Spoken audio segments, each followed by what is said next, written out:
हरे कृष्णा। ओम नमः शिवाय। जय भोलेनाथ।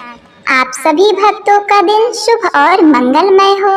भगवान भोलेनाथ की कृपा से आप सदा स्वस्थ और सुखी रहें। प्रिय भक्तों, आज ज्येष्ठ मास कृष्ण पक्ष की तृतीया तिथि है। प्रिय भक्तों, आज हम आपको सुना रहे हैं ज्येष्ठ मास के तीसरे दिन की अत्यंत दुर्लभ कथा, जिसे श्रद्धा और प्रसन्नचित मन से पूरा सुने। भगवान श्री कृष्ण अपने मुकुट में कौन से पक्षी का पंख धारण करते हैं? यदि इस प्रश्न का उत्तर आपको पता है तो कमेंट में लिखकर हमें जरूर बताएं। तो आइए आरंभ करते हैं आज की पवित्र कथा। पुराने समय की बात है, यमुना नदी के उस पार गांव से दो सहेलियां वृंदावन में प्रतिदिन फल और सब्जियां बेचने के लिए आया करती थी। उन दोनों सहेलियों में से एक का नाम मंगला और दूसरी का नाम सुमंगला था। मंगला और सुमंगला दोनों बहनें फल और सब्जी की टोकरी अपने सिर पर रख कर आती और फिर वृंदावन की गलियों में बैठकर उन फल और सब्जियों को बेचा करती थी। यह उनका प्रतिदिन का नियम था और खाने के लिए वे दोनों अपने घर से अचार और रोटी लेकर आती थी, क्योंकि उन्हें सुबह सुबह घर से जल्दी निकलना पड़ता था। उन दोनों पर अपने परिवार की इतनी बड़ी जिम्मेदारी थी कि उनके पास भगवान की भक्ति करने का समय ही नहीं था। उन्हें पता ही नहीं था कि भक्ति क्या होती है, पूजा पाठ क्या होता है, क्योंकि उन्होंने कभी भी भक्ति ही नहीं की थी। वह तो केवल अपना और अपने परिवार का पेट भरना जानती थी। प्रिय भक्तों, वे दोनों बड़ी ही सरल थीं और कभी भी झूठ नहीं बोलती थीं। झूठ बोलना तो मानो उन्होंने अपने जीवन में कभी सीखा ही नहीं। छल कपट क्या होता है यह भी उन्हें नहीं आता था। तो प्रिय भक्तों, एक दिन क्या होता है कि वो दोनों सहेलियां सब्जी बेचने के लिए वृंदावन में आईं और उस दिन उनकी सब्जियां हर दिन के मुकाबले बहुत जल्दी बिक गईं। जब सारी सब्जियां बिक गईं तो उनके पास समय ही समय था, नहीं तो बाकी दिनों में तो वह सुबह से शाम तक टोकरियां लेकर बैठी रहती थी। शाम होने तक उनकी सब्जियां बिक जाती थी। तो आज जब उनकी सब्जियां जल्दी बिक गईं तो उनके पास तो समय ही समय था। तो उन्होंने देखा कि पास में ही भागवत कथा हो रही थी। यह देखकर मंगला ने अपनी बड़ी बहन सुमंगला से कहा, हे बहन सुनो, आज तो सब्जी जल्दी बिक गई, हम इतनी जल्दी भी घर जाकर क्या करेंगे? तब तक महाराज जी कथा सुना रहे हैं, चलो हम भी कथा सुन लें। तब सुमंगला ने कहा, अरे बहन, यह कथा क्या होती है? मंगला बोली, बहन यह तो मुझे भी नहीं पता कि कथा क्या होती है, लेकिन सभी लोग कहते हैं कथा हो रही है, तो चलो आज हम भी चलकर सुन लेते हैं कथा क्या होती है। अब मंगला और सुमंगला दोनों अपनी सब्जियों की खाली टोकरियों को एक जगह पर रखकर कथा में चली गई। सबसे पीछे जाकर पांडाल में बैठ गई और दोनों बड़ी श्रद्धा से मन लगाकर कथा को सुनने लगी। तो कथा में महाराज जी कथा सुना रहे थे और कह रहे थे कि जिसने कभी भगवान से प्रेम नहीं किया उनका जीवन तो बेकार है। जिनका प्रेम भगवान श्री कृष्ण के चरणों में नहीं हुआ उनका जीवन तो सर्वथा बेकार है। अरे, अगर अपने भगवान को नहीं देखा तो फिर क्या देखा? भगवान को नहीं पाया तो फिर क्या पाया? महाराज जी बड़े ही प्यार से अपने भक्तों को, सभी श्रोताओं को भगवान की दिव्यमयी सुंदर कथाएं सुना रहे थे और कह रहे थे, भगवान को पाने के लिए आप आए हो, भगवान को खोजने के लिए आपका जन्म हुआ है, लेकिन यहाँ पर तो आप लोग केवल अपना पेट भरने में लगे हैं, बस पैसा इकट्ठा करने में लगे रहते हैं। यह भूल जाते हैं कि आपका इस धरती पर आने का उद्देश्य क्या है। जब महाराज जी इस तरह से कथा में समझा रहे थे तो मंगला और सुमंगला कथा से बड़ी ही प्रभावित हुई। मंगला ने कहा, देखो बहन, महाराज जी ने क्या कहा? महाराज जी ने कहा कि भगवान श्री कृष्ण के चरणों में प्रेम नहीं हुआ तो जीवन तो बेकार है। तो सुमंगला ने कहा, बहन तो क्या फिर हमारा जीवन बेकार हो जाएगा? क्या हमारी जिंदगी बेकार चली जाएगी? मंगला ने कहा कि बहन लगता तो ऐसा ही है। प्रिय भक्तों, अब कथा चल रही थी। इधर मंगला और सुमंगला को यमुना नदी पार करके समय पर अपने घर वापस जाना था, इसीलिए वो दोनों बहनें कथा से उठकर चली गई। रास्ते भर दोनों बहनें यही चर्चा कर रही थीं कि बहन तू बता, क्या तूने कभी भगवान कृष्ण को देखा है? मंगला भी अपनी सखी सुमंगला की तरह बड़ी ही भोली भाली थी। वो भी कहने लगी, बहन मैं तो हमेशा तेरे साथ ही रहती हूँ, भला मैंने भगवान को कहाँ देखा? तब सुमंगला बोली कि चलो फिर तो हमें भगवान को देखना ही चाहिए। महाराज जी ने यह भी तो कहा था, अगर भगवान को नहीं देखा और भगवान से प्रेम नहीं किया तो जीवन बेकार है। अब ये दोनों बहनें भगवान के बारे में कुछ तो जानती नहीं थी। उन्होंने कभी पूजा भी नहीं की थी, उन्होंने भगवान के स्वरूप को देखा भी नहीं था। तो सुमंगला बोली, बहन यह बताओ कि भगवान मिलेंगे कहाँ? मंगला कहने लगी कि मुझे लगता है भगवान साधु संतों के पास जरूर होंगे। तब तो वह साधु संतों के पास ही मिलेंगे। चलो उन्हीं के पास चलते हैं, उन्हीं को ढूंढते हैं। प्रिय भक्तों, अब क्या था, फिर दोनों बहनें बातें करती करती यमुना नदी के तट पर पहुंच गईं और वहीं किनारे पर एक पेड़ की ठंडी ठंडी छांव में बैठकर उन्होंने आराम किया और लाया हुआ अचार और रोटी खाते समय वे दोनों आपस में बस चर्चा ही कर रही थी। तभी उन्होंने देखा कि यमुना नदी के किनारे पर एक महात्मा जी आ रहे थे। महात्मा जी वहां पहुंचे तो उन्होंने अपना कमंडल, अपना झोला यमुना नदी के तट पर रख दिया और यमुना नदी में जाकर वे स्नान करने लगी। तब सुमंगला और मंगला ने उन्हें स्नान करते हुए देखा तो वे आपस में कहने लगी, सुनो बहन, यह महाराज जी हैं और इनका सामान भी यहीं पर रखा हुआ है, फिर तो भगवान भी यहीं होंगे ना? महाराज जी ने तो अपने शरीर पर केवल एक धोती पहन रखी थी, उसके अलावा उनके शरीर पर कोई भी कपड़ा नहीं था, इसीलिए भगवान को उन्होंने कहीं छुपाया तो नहीं था, जरूर उनके सामान में ही होंगे। यह सोचकर मंगला बोली, चलो बहन जल्दी से चलो। फिर उन्होंने रोटी और अचार को अधूरा ही छोड़ दिया और दोनों हाथ धोकर दौड़ गईं और महाराज जी के सामान के पास पहुंची। उन्होंने कमंडलू को खोलकर देखा तो उसमें कुछ भी नहीं था। उन्होंने झोला निकाला तो उसमें कुछ पूजा पाठ के कुछ सामान रखे हुए थे। वो कहने लगी, अरे बहन, इस झोले में तो भगवान नहीं है, देखो ध्यान से, भगवान तो महाराज जी के पास ही होते हैं, भगवान तो साधु संतों के साथ होते हैं, जरूर इनके पास भगवान होंगे। प्रिय भक्तों, अब वह दोनों बहनें इतनी भोली भाली, इतनी मासूम थी कि उन्हें यह नहीं पता था कि भगवान कहाँ हैं। उन्हें तो बस यह पता था कि भगवान साधु के पास होते हैं, क्योंकि साधु ही भगवान की सच्ची भक्ति करते हैं और उन्हें कुछ कमाने की चिंता नहीं होती, जो मिल जाता उसी को प्रेम से ग्रहण कर लेते हैं। अब उस महात्मा जी के पास से भगवान को ढूंढने के चक्कर में उन्होंने उन महात्मा जी का पूरा झोला ही उलट पुलट कर दिया। जब झोले को पूरा खाली कर दिया तो उसमें से एक छोटा सा डब्बा निकला। अब जैसे ही उन्होंने उस डब्बे को खोला तो उस डब्बे के अंदर छोटे से लड्डू गोपाल जी बैठे हुए थे। लड्डू गोपाल जी को देखकर सुमंगला बड़ी प्रसन्न हुई और उसने मंगला से कहा, देख बहन, मिल गए भगवान, यह रहे भगवान। मंगला तो रोने लगी। यह देखकर सुमंगला बोली, बहन तू रो क्यों रही है? हमें भगवान के दर्शन हो गए और यही भगवान है। मंगला बोली, हे भगवान, आपको इतने छोटे से डिब्बे में महाराज जी ने बंद करके रखा है।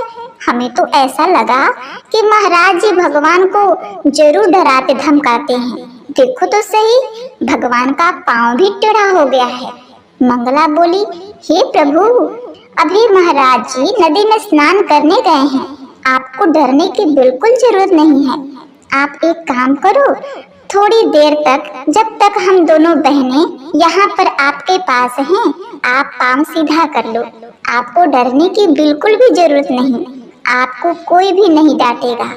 आपने महाराज जी के डर के कारण अपना पाँव टेढ़ा करके रखा है ना, और इतने छोटे से डिब्बे में आप बैठे हुए हो। अगर आप मेरे साथ मेरे घर चलोगे तो मैं आपको अपनी कोठरी में बिठाऊंगी। मंगला ने देखा कि उनकी बातों का कोई भी असर भगवान पर नहीं हो रहा।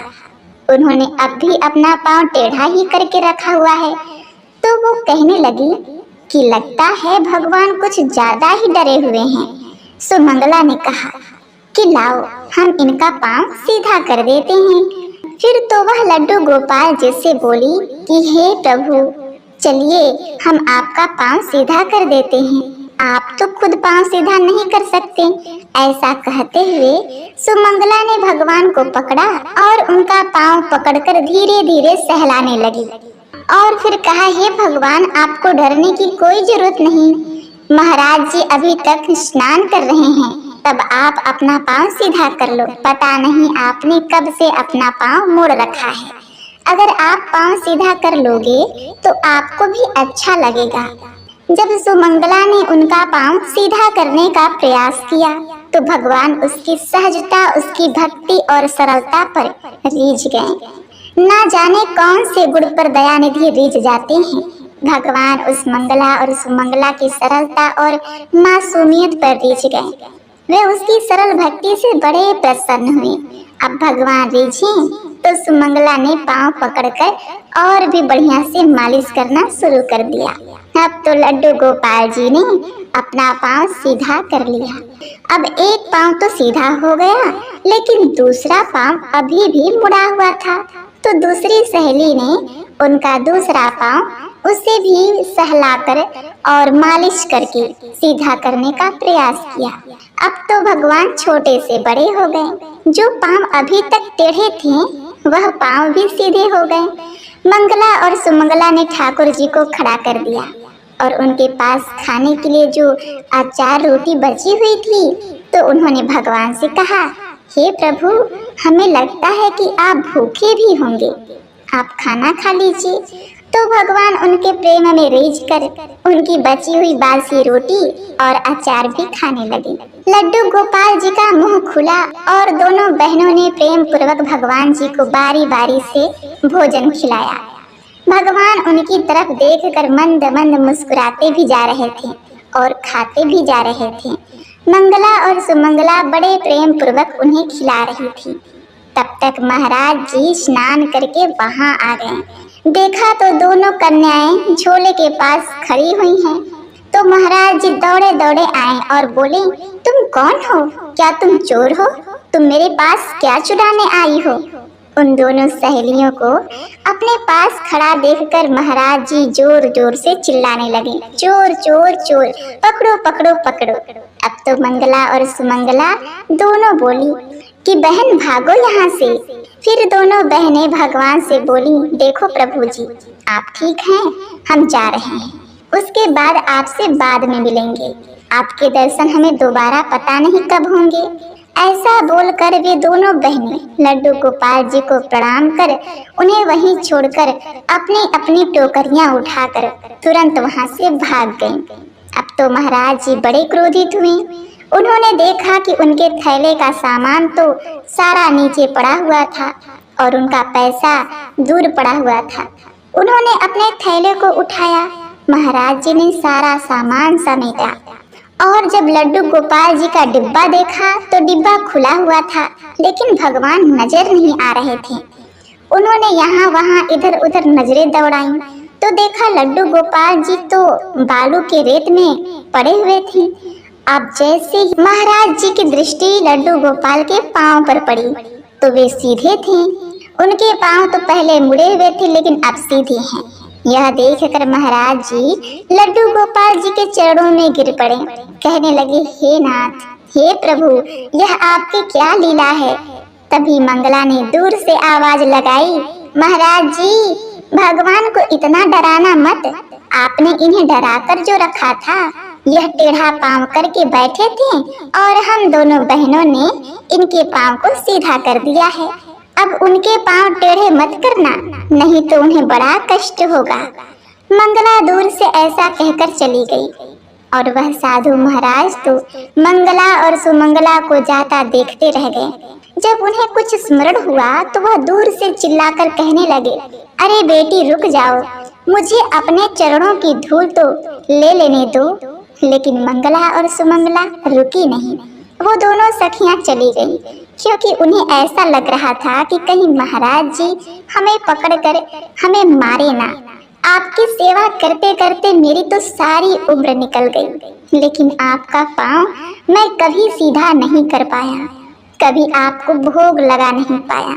और यह गांव की दोनों बहनों ने आपको अचार रोटी का भोग लगाया और आपके पांव को सीधा कर दिया। आपने उनके भोग को ग्रहण भी कर लिया। तब महाराज जी भगवान के चरणों में गिरकर नमस्कार करते हुए कहने लगे, हे नाथ, हे दया निधान, हे मधुसूदन, मैं तो अभागा हूँ। मैंने सिर्फ आपको अपनी झोली में रखकर केवल वजन ढोया है।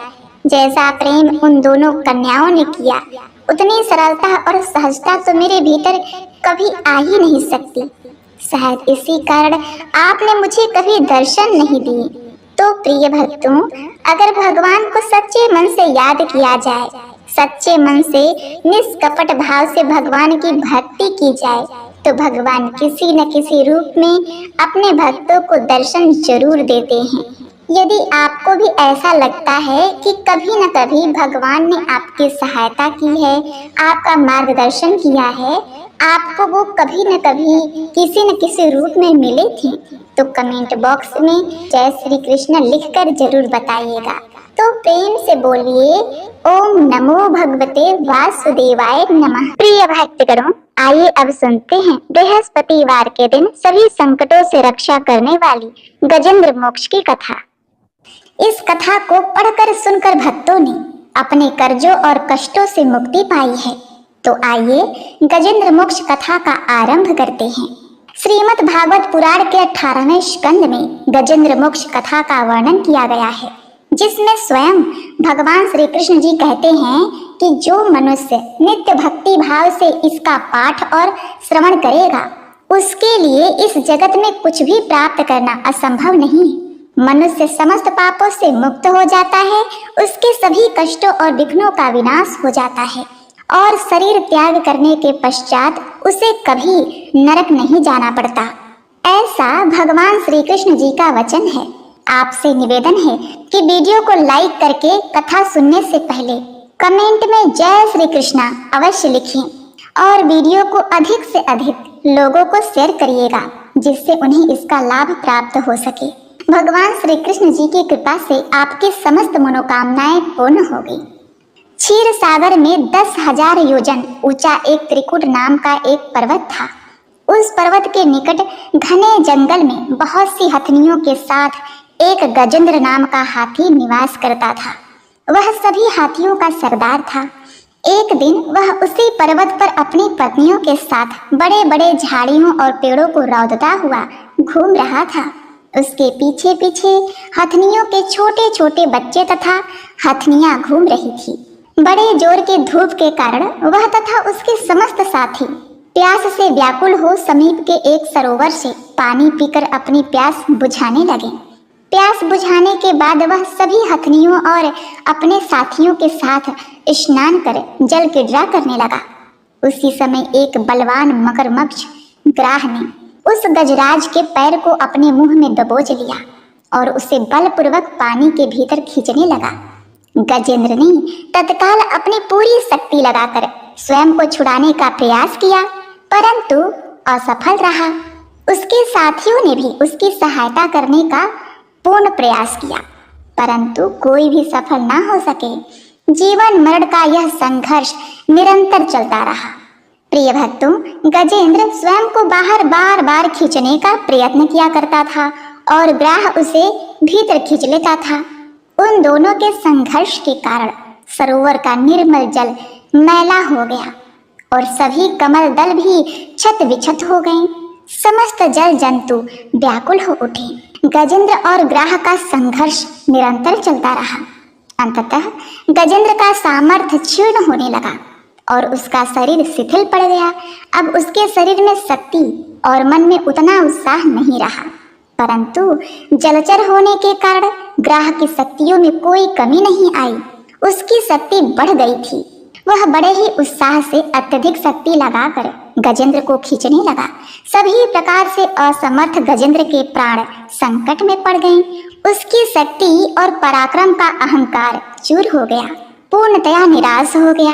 परंतु पूर्व जन्म के पुण्य फल के कारण उसे भगवत स्मृति हो आई, अर्थात उसे ईश्वर की याद आ गई। तब उसने निश्चय किया कि इस कराल काल संकट से केवल सर्वसमर्थ प्रभु ही उसकी रक्षा कर सकते हैं। अंततः इस निश्चय के साथ गजेंद्र ने मन को एकाग्र कर पूर्व जन्म की स्मृति के सीखे हुए श्रेष्ठ स्रोत के द्वारा श्री हरि की स्तुति करने लगा। गजेंद्र का अंतर्नाद और उसकी भक्तिमय स्तुति को सुनकर सर्वदेव स्वरूप भगवान विष्णु तत्काल उस सरोवर के तट पर प्रकट हो गए। तब गजेंद्र ने हाथ में चक्र लिए गरुड़ासन भगवान विष्णु को देखा तो उसने कमल का एक सुंदर पुष्प अपनी सूंड में लेकर ऊपर उठाया और बड़े करुण स्वर में कहा, हे नारायण, हे जगदीश्वर, हे पूर्णतम परमात्मा, आपको नमस्कार है। गजेंद्र को अत्यंत ही पीड़ित देखकर भगवान विष्णु द्रवित हो तत्काल गरुड़ की पीठ के नीचे उतर आए और गजेंद्र को ग्राह के साथ सरोवर से बाहर खींचकर तुरंत ही अपने सुदर्शन चक्र से ग्राह का मुंह चीरकर गजेंद्र को मुक्त कर दिया। श्री हरि के द्वारा मुक्ति पाकर ग्राह दिव्य शरीर धारण करके विष्णु जी के चरणों में सिर झुकाकर उनकी स्तुति करने लगा। वह समस्त पापों से मुक्त हो प्रभु की परिक्रमा कर अपने लोक को चला गया। भगवान विष्णु ने भी गजेंद्र का उद्धार कर उसे अपना पार्षद बना लिया। गजेंद्र द्वारा की गई स्तुति से प्रसन्न होकर भगवान विष्णु ने कहा, हे प्यारे गजेंद्र, जो लोग ब्रह्म मुहूर्त में उठकर तुम्हारी की हुई इस स्तुति से मेरा ध्यान करेंगे, उन्हें मैं मृत्यु के समय निर्मल बुद्धि का दान प्रदान करूंगा। यह कहकर भगवान विष्णु ने पार्षद रूप में गजेंद्र को अपने साथ लिया और गरुड़ पर विराजमान होकर बैकुंठ धाम को चले गए। आखिर वह गजेंद्र अपने पिछले जन्म में तो देखिए, प्राचीन काल में द्रविड़ प्रदेश में एक पांडुवंशी राजा राज करता था। उसका नाम इंद्रद्युम्न था। वह बड़ा ही धर्मपरायण और प्रजापालक था, परंतु वह अपना अधिक समय भगवान की आराधना में ही व्यतीत करता था। यद्यपि उसके राज्य में सर्वत्र सुख शांति थी और प्रजा प्रत्येक प्रकार से अपने राजा से संतुष्ट थी। राजा इंद्रद्युम्न ने राज्यकाल में समय देना बहुत कम कर दिया। वे कहने लगे कि भगवान विष्णु ही मेरे राज्य की व्यवस्था करते हैं, अतः इसलिए मैं अपने इष्ट की आराधना में ही रहना चाहता हूँ। राजा इंद्रद्युम्न राज्य का त्याग करके मलय पर्वत पर जाकर रहने लगे और तपस्वियों का भेष बनाकर निरंतर परम ब्रह्म श्री हरि विष्णु की भक्ति में तल्लीन रहते थे। उनका मन और प्राण निरंतर श्री हरि के चरणों में ही समाया रहता था। एक बार की बात है, प्रतिदिन की भांति स्नान आदि से निवृत्त हो श्री हरि की भक्ति में लगे थे। उन्हें बाहर के जगत का तनिक भी ध्यान नहीं था। संयोगवश उसी समय महर्षि अगस्त्य अपने समस्त ऋषियों के साथ वहां आ पहुंचे। ध्यान में निमग्न होने के कारण राजा इंद्रद्युम्न ने महर्षि और उनके शिष्यों का कोई स्वागत सत्कार नहीं किया। राजा के इस व्यवहार से महर्षि अगस्त्य क्रोधित हो गए। उन्होंने इंद्रद्युम्न को श्राप देकर कहा, हे राजा, तुमने गुरुजनों से कोई शिक्षा ग्रहण नहीं की है और अभिमानवश अपने राजधर्म से निवृत्त होकर मनमानी कर रहे हो। तुमने हाथी के समान जड़ बुद्धि का अनुसरण करके ऋषियों का अपमान किया है, इसलिए तुम्हें घोर अज्ञानमयी हाथी की योनि प्राप्त हो। महर्षि अगस्त्य हरि भक्त राजा इंद्रद्युम्न को यह श्राप देकर चले गए। राजा इंद्रद्युम्न ने इसे श्री भगवान का मंगलमय विधान समझकर प्रभु के चरणों में अपना सिर रख दिया। इसीलिए महर्षि अगस्त्य के श्राप से राजा इंद्रद्युम्न अगले जन्म में गजेंद्र नाम के हाथी हुए, परंतु अपनी अटल प्रभु भक्ति के कारण उन्हें अपने पिछले जन्म की स्मृति बनी रही। कि गजेंद्र पिछले जन्म में राजा इंद्रदुम्न था। गजेंद्र को जिस ग्राह ने पकड़ा था वह पूर्व जन्म में हुहु नामक एक गंधर्व था। एक समय महर्षि देवल सरोवर से स्नान कर रहे थे। उसी समय हुहु नामक गंधर्व ने उपहास के लिए सरोवर से जाकर महर्षि देवल के पैर पकड़ लिए और मगर मगर चिल्लाने लगा। उसके इस व्यवहार से महर्षि देवल क्रोधित हो गए। तब उन्होंने हुहु को श्राप देते हुए कहा, हे गंधर्व, तुझे ऋषि और मुनियों का आदर करना चाहिए, परंतु तू एक मगर की भांति पैर पकड़कर मेरा निरादर और उपहास कर रहा है। क्या तुझे लज्जा नहीं आती? यदि तुझे मगर बनने का इतना ही शौक है तो जा, तुझे मगर की योनि प्राप्त हो। श्राप पाकर हुहु गंधर्व ऋषि से क्षमा याचना करने लगा। तब महर्षि देवल ने कहा कि मेरा श्राप व्यर्थ नहीं जाएगा, इसलिए तुझे मगर योनि तो अवश्य ही प्राप्त होगी, परंतु तेरा उद्धार श्री भगवान के हाथों से ही होगा। तो प्रिय भक्तगणों, इस तरह भगवान विष्णु ने गजेंद्र और ग्राह को एक साथ मुक्ति प्रदान की। अब आइए सुनते हैं गजेंद्र द्वारा भगवान विष्णु की गई स्तुति, जिसे सुनकर भगवान विष्णु बड़े ही प्रसन्न हुए और उन्हें आशीर्वाद दिया। इसे आप हिंदी में सुनिए। यो निश्चय कर व्यवसित मन से मन प्रथम हृदय से जोड़ लिया, अनुशिक्षित इस परम मंत्र का जाप किया। मन से है ओम नमन प्रभु को, जिनसे यह जड़ चेतन बनता, जो परम पुरुष, जो आदि बीज, सर्वपरि जिनकी ईश्वरता, जिनमें जिससे जिसके द्वारा जग की सत्ता, जो स्वयं यही, जो कारण कार्य परे सबकी, जो निज भू आज शरण वही, अपने में ही अपनी माया से ही रचे हुए संसार को हो कभी प्रकट अंतरहित, कभी देखता उभय प्रकार, जो अविद्रक्तिक साक्षी बनकर, जो पर से भी सदा परे है, जो स्वयं प्रकाश अपना मेरी रक्षा आज करे।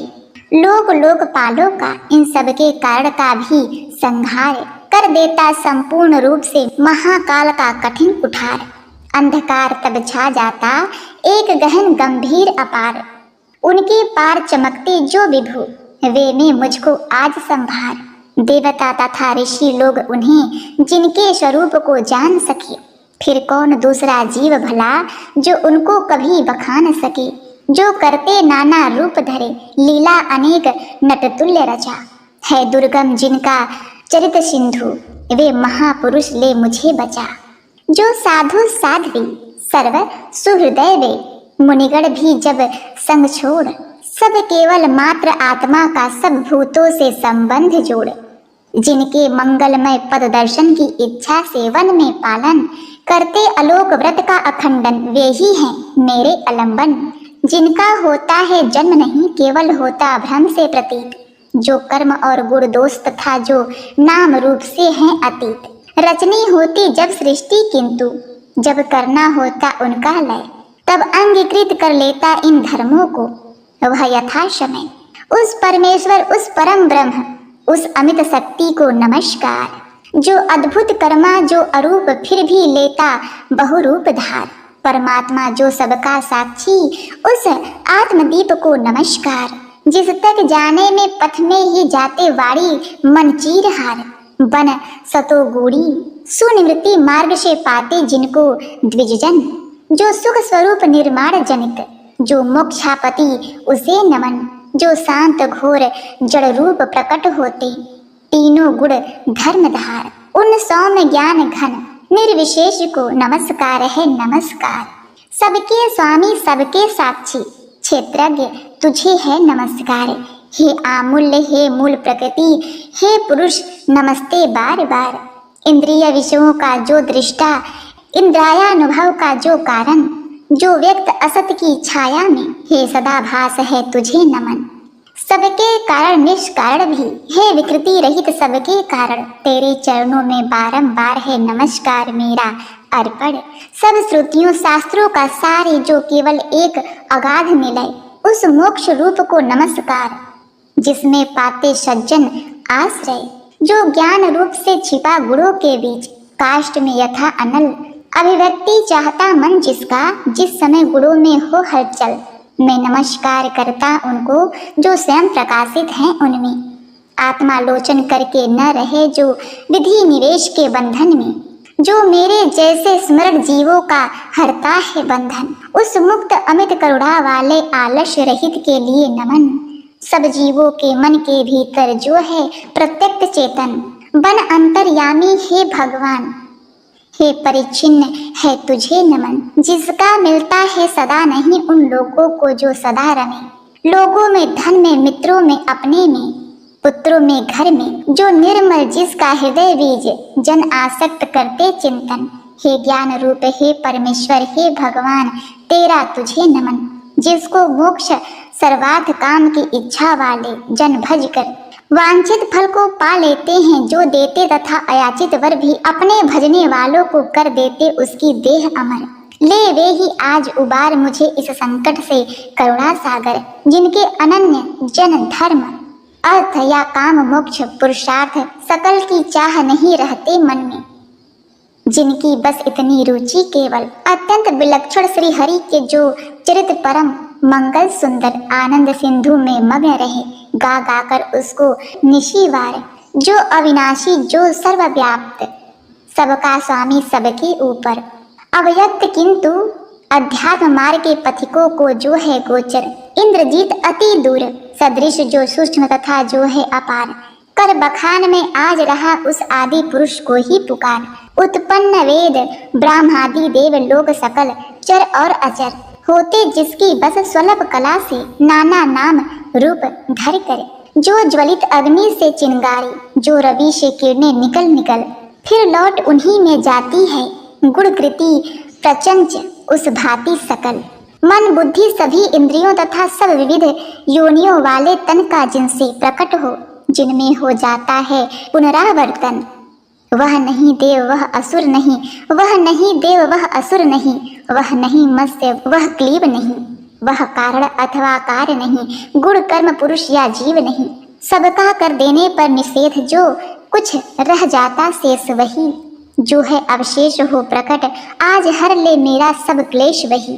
कुछ चाह न जीवित रहने की जो तमसावृत बाहर भीतर, ऐसे इस हाथी के तन को क्या भला करूंगा मैं रखकर। इच्छा इतनी बंधन जिसका सुदृढ़ न काल से भी टूट, आत्मा की जिससे ज्योति ढूंढी अज्ञान वही मेरे छूट। उस विश्व सृजन अज विश्व रूप जग से बाहर जग सूत्रधार, विश्वात्मा ब्रह्म परम पद को इस मोक्षार्थी का नमस्कार। निज कर्म जाल को भक्ति योग से जला योग परिशुद्ध हृदय में, जिसे देखते योगी जन योगेश्वर प्रति में नत शविनय। हो सकता सहन नहीं जिसकी गुणात्मक शक्ति का वेग प्रबल, जो होता तथा प्रतीक धरे इंद्रिय विषय का रूप सकल। जो दुर्गम उन्हें मलिन विषयों में जो कि इंद्रियों के उलझे, शरणागत पालक अमित शक्ति है बारंबार प्रणाम तुझे। अनभिज्ञ जीव जिसकी मायाकृत अहंकार द्वारा उपहत, निज आत्मा से मैं उस दुरंत महिमामय प्रभु के शरणागत। श्री सुखदेव जी ने कहा कि यह निराकार वसु भेद रहित की स्तुति गजेंद्र वर्णित सुनकर आकृति विशेष वाले रूपों के अभिमानी हृदय अमर आए जब उसके पास नहीं, तब श्री हरि जो आत्मा घट घट के होने से सब देव रूप हो गए वहां उस काल प्रकट। वे देख उन्हें इस भांति दुखी उसका यह आर्त स्तवन सुनकर, मन की गति वाले पक्षी राज की चढ़े पीठ ऊपर सत्वर आ पहुँचे था गजराज जहाँ निज कर में चक्र उठाए थे। तब जग निवास के साथ साथ सुर भी स्तुति करते आए थे। अतिशय बलशाली ग्राह जिसे था पकड़े हुए सरोवर में, गजराज देखकर श्री हरि को आसीन गरुड़ पर अंबर में, खर चक्र हाथ में लिए हुए यह दुखिया उठा कमल कर में। हे विश्व बंद प्रभु नमस्कार, यह बोल उठा पीड़ित स्वर में। पीड़ा में उसको पड़ा देख भगवान अजन्मा पड़े उतर, अविलंब गरुड़ से फिर कृपा झट खींच सरोवर से बाहर कर गज को मकर रहित उसका मुख चक्रधार से चीर दिया। देखते ही देखते सुरगढ़ के हरि ने गजेंद्र को छुड़ा लिया। इस गजेंद्र मोक्ष का निष्कर्ष यह है कि कर्म का सिद्धांत बड़ा ही विचित्र है। जब तक कर्म का फल नहीं पूर्ण होता तब तक कर्म आपका पीछा नहीं छोड़ता। कर्म ही बंधन है और कर्म ही मुक्ति का साधन भी। यही इस कथा से हमें शिक्षा प्राप्त होती है।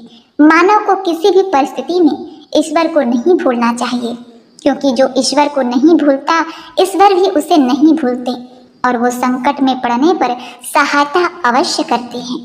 तो बोलिए ओम नमो भगवते वासुदेवाय नमः। श्री विष्णु भगवान की जय। जय श्री गणेश। प्रिय भक्तगणों, अब आइए श्रवण करते हैं भगवान विष्णु जी की चालीसा। विष्णु सुनिए विनय सेवक की चितलाय, कीरत कुछ वर्णन करूं दीजय ज्ञान बताए। नमो विष्णु भगवान खरारी, कष्ट न सावन अखिल बिहारी। प्रबल जगत में शक्ति तुम्हारी, त्रिभुवन फैल रही उजियारी। सुंदर रूप मनोहर सूरत, सरल स्वभाव मोहिनी मूरत।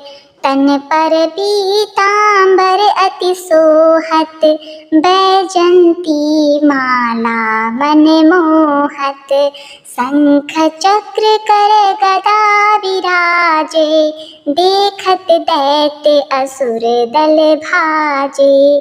सत्य धर्म मद लोभ न गाजे, काम क्रोध मद लोभ न छाजे।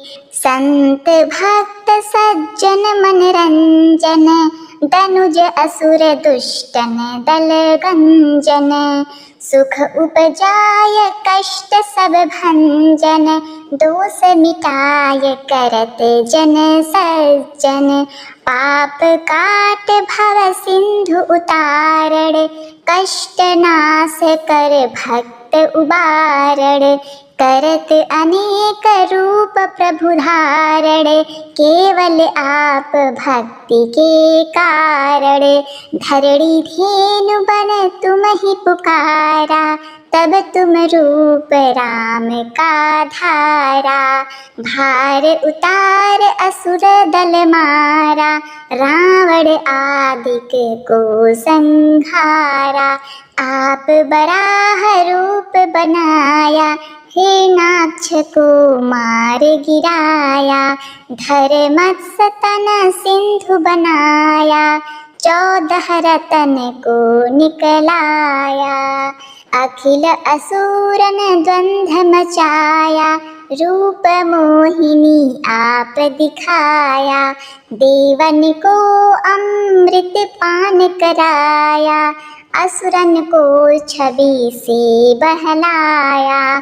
कुरुमुरूप धर सिंधु मझाया, मंदराचल गिरी तुरत उठाया।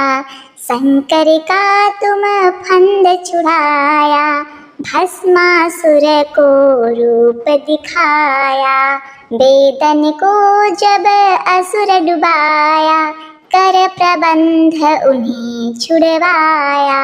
मोहित बन कर खल ही मचाया, उसही कर से भस्म कराया। असुर जलंधर अति बलिधाई, शंकर से उन्हें किन्हीं लड़ाई।